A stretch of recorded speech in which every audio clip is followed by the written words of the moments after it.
Une photo ressurgit du passé et plonge la famille royale britannique dans un nouveau scandale. La princesse Béatrice apparaît sur un cliché aux côtés d'un homme aujourd'hui, arrêté pour espionnage présumé au profit de la Chine.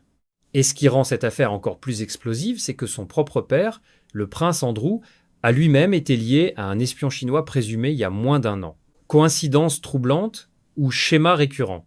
Restez avec nous, parce que cette histoire va bien au-delà d'une simple photographie.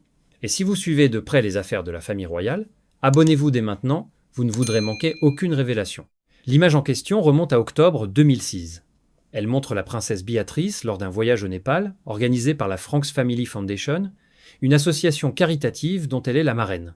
Le groupe s'était rendu en Asie pour soutenir le travail du docteur Sandu Krui, un chirurgien ophtalmologiste népalais qui soigne gratuitement des milliers de patients. Parmi les participants figurait David Taylor, 39 ans, alors conseiller politique de la fondation, et époux de la députée travailliste Johanny Reid. Mercredi matin, il a été arrêté à Londres par la police antiterroriste pour suspicion d'espionnage au profit de la Chine. Et c'est à ce moment précis que cette vieille photographie a refait surface, semant le trouble dans les cercles royaux et politiques. Il est important de le souligner clairement. Rien ne suggère que la princesse Béatrice avait la moindre connaissance des activités présumées de David Taylor. Le président de la fondation Simon Franks a été catégorique sur ce point. Il a déclaré à la presse que Béatrice ne connaissait pas Taylor avant ce voyage et ne l'a plus revu depuis.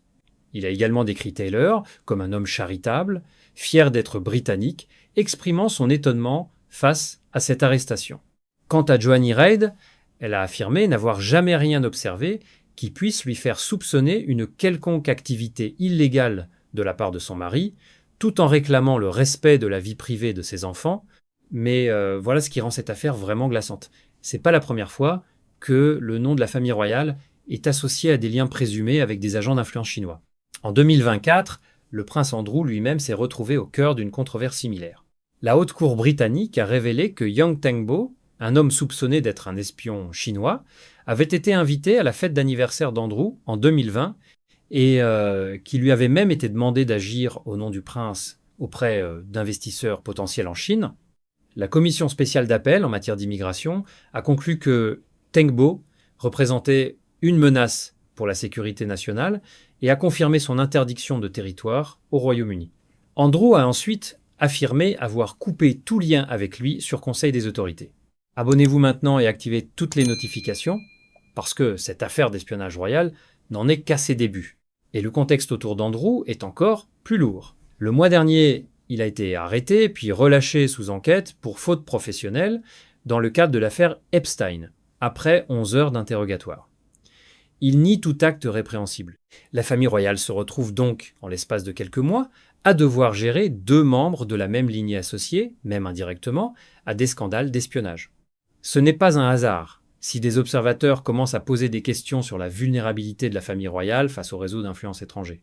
La question qui se pose aujourd'hui est celle-ci: la monarchie britannique dispose-t-elle de protections suffisantes pour éviter que ses membres ne deviennent, même à leur insu, des cibles ou des instruments d'opération d'espionnage? Béatrice sort, pour l'instant, indemne de cette affaire. Mais l'ombre de son père pèse sur chaque révélation qui éclabousse la couronne. La famille royale n'a jamais semblé aussi exposée. Pensez-vous que la famille royale est suffisamment protégée contre ce type d'ingérence étrangère? Dites-le nous dans les commentaires. Et si vous voulez rester informé de chaque développement de ce scandale, abonnez-vous à la chaîne, activez la cloche et partagez cette vidéo. La vérité n'attend pas.